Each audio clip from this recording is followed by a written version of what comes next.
Hello movie lovers, welcome back to VTV. Release సినిమాల craze మళ్ళీ start అవ్వబోతుంది. థియేటర్స్లో అయితే ఓల్డ్ బ్లాక్ బస్టర్ సినిమాలు మళ్ళీ వస్తున్నాయి. ఆ నోస్టాల్జియాని ఫీల్ చేయడానికి ఫ్యాన్స్ అయితే రెడీగా ఉన్నారు. తాజాగా 4 ట్రెండ్ సెట్టింగ్ సినిమాలు మళ్ళీ సిల్వర్ స్క్రీన్ మీదకైతే రాబోతున్నాయి. లెట్స్ సీ ఆ మూవీస్ ఏంటో అని. సో ఫస్ట్ వన్ వచ్చేసి ఉపేంద్ర 1999. అప్పట్లో అయితే సౌత్లో సెన్సేషనల్ హిట్ అయిన ఉపేంద్ర సినిమా అక్టోబర్ 11న రిలీజ్ అవబోతుంది. మైత్రి మూవీస్ ఈ చిత్రాన్ని 4Kలో మళ్ళీ తీసుకొస్తున్నారు. ఈ సినిమా టైంకి అహెడ్లో ఉంది అని అప్పుడే టాక్స్ ఉంటుండే. ఇందులో నెక్స్ట్ మూవీ వచ్చేసి బాహుబలి ది ఎపిక్. ఈసారి బాహుబలి పార్ట్ 1 అండ్ పార్ట్ 2 కలిపి ది ఎపిక్ వర్షన్గా రిలీజ్ చేయబోతున్నారు. అక్టోబర్ 31న థియేటర్స్లో గ్రాండ్ రిలీజ్కి వస్తుంది ఈ cinema. Rajamouli special promotions plan చేశారు.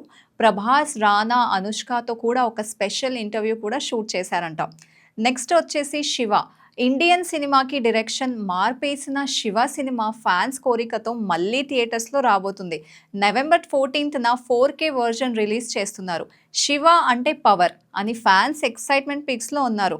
లాస్ట్ వన్ నువ్వు నాకు నచ్చావు. మళ్ళీ మన Venky mark family entertainer January 1, 2026న రిలీజ్ అవబోతుంది. ఈ సినిమా డైలాగ్స్, కామెడీ, టైమింగ్ ఇంకా ఇప్పటికైనా ఫ్యాన్స్ ఎప్పుడు కూడా గుర్తుపెట్టుకునే మూవీ అది. కాబట్టి ఈ 4 వెరీ సెన్సేషనల్ హిట్ మూవీస్ కాబట్టి మీరు కూడా మరి ఈ సినిమాలు చూడడానికి రెడీగా ఉన్నారా? మీ ఒపీనియన్ కింద కామెంట్ బాక్స్లో కామెంట్ చేయండి. ఇలాంటి మరిన్ని మూవీ అప్డేట్స్ కోసం సబ్స్క్రైబ్ చేయండి వీటీవీని.